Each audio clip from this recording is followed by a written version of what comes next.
Hello again, back again. So it's been a good week for cinema and for reading and getting stuff done. I've got to say this, the three aims thing. I still kind of feel like it's a bit silly. This idea, just three aims a day to be achieved by the end of the day, to acknowledge by the end of the day, to train your brain to be programmed for finishing tasks. 'Cause a big issue with myself was procrastination and avoidance and just not finishing, and I really wanted to address that. And rather than choosing a big convoluted way, it was doing this. But anyway, I'm repeating myself, but just in case you're stumbling across this and you're like, "What?" Um, I mean, the problem is, yeah, it just although I think it seems a little bit silly, it is working. Because suddenly I found myself, last week, I got an email I've been meaning to send for ages to someone that sent me a really nice letter. I had that done. Um, sent off, and bits of writing that I need to get done.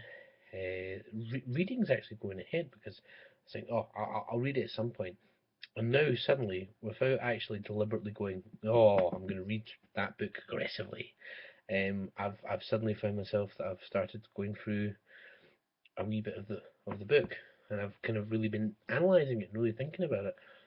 So that's very cool. The book Influence that I'm reading is about psychology of persuasion.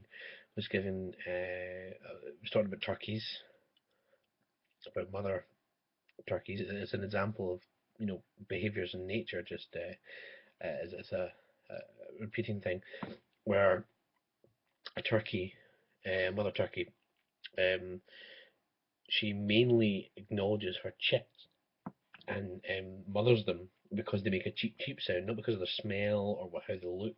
Just recognise them. It's that cheep cheep cheep cheep cheep sound.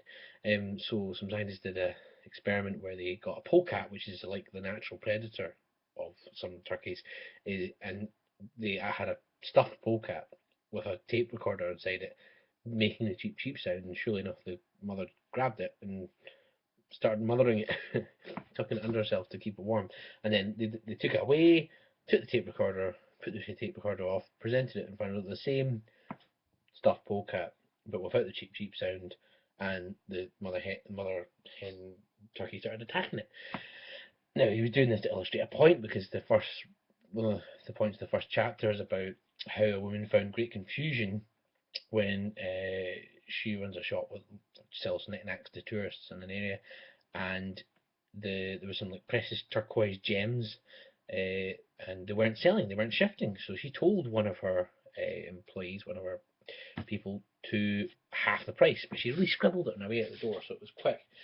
And she came back, and all the stones were gone. The precious stones, the turquoise stones, had been sold. And she was shocked. So she turned around to her thing and said, "Well, what did you do?" And it turned out that because she'd scribbled it so much, the half sign that she'd written looked like a two, like two times, like double.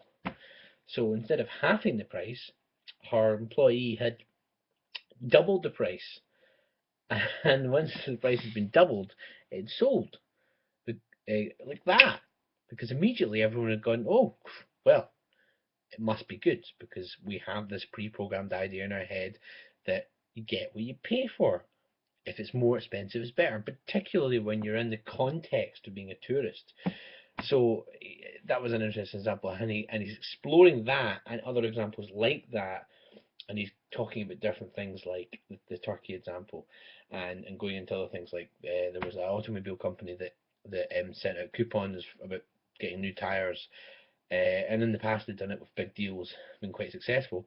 They accidentally, because of a printing error, sent out the same coupons but without any actual real offer on them. It was just coupons, and yet they got the same response because it was just like a you know response. It was just out of way at people.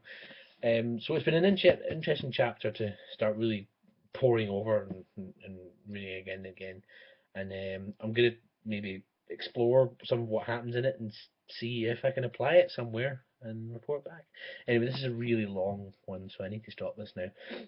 The three aims for yesterday, which is technically the day before yesterday because it's now nearly 10 to 1 on Friday, for Wednesday, for day 3.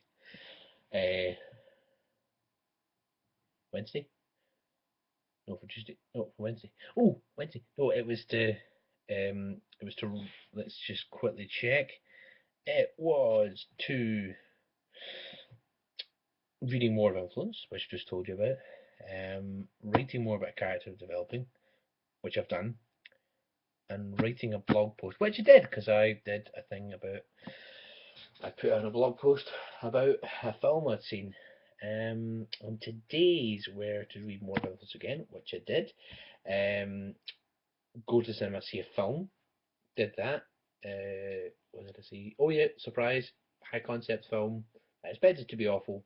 That turned out to be reasonably okay. That was a nice surprise. And more writing. Ah, now I haven't done the writing yet. So I'm going to do the writing now, but I will report back in my update tomorrow to say whether I managed to do that. But so far this week, every day, Monday, Tuesday, Wednesday, Thursday, I've done all three aims. So let's see if I can continue that. But I feel an urgency. Like I was about to go to bed last night, and I was like, no. I need to do a blog post because it's there. I need to complete it. I need to do it, and it's great because that means I've done that, and it's gone out there, and it's been doing stuff for me. And today I'm doing something else. And before I'm realizing it, day by day, I'm doing lots of little wee tiny things that are kind of pushing me ahead. And yes, I still think it is a bit silly, as I did at the start, but I'm seeing results, so who am I to argue with that? Okay, thanks for watching, and I'll be back with more of my bumblings through this world of organisation, persuasion, and other such stuffs. Particularly talking about selling and doing business, because I had to go and do business today, which was a horrifying prospect. Prices and negotiations. Oh, this is all the stuff I need to force myself to do. Well, right, I'll be back. Cheers.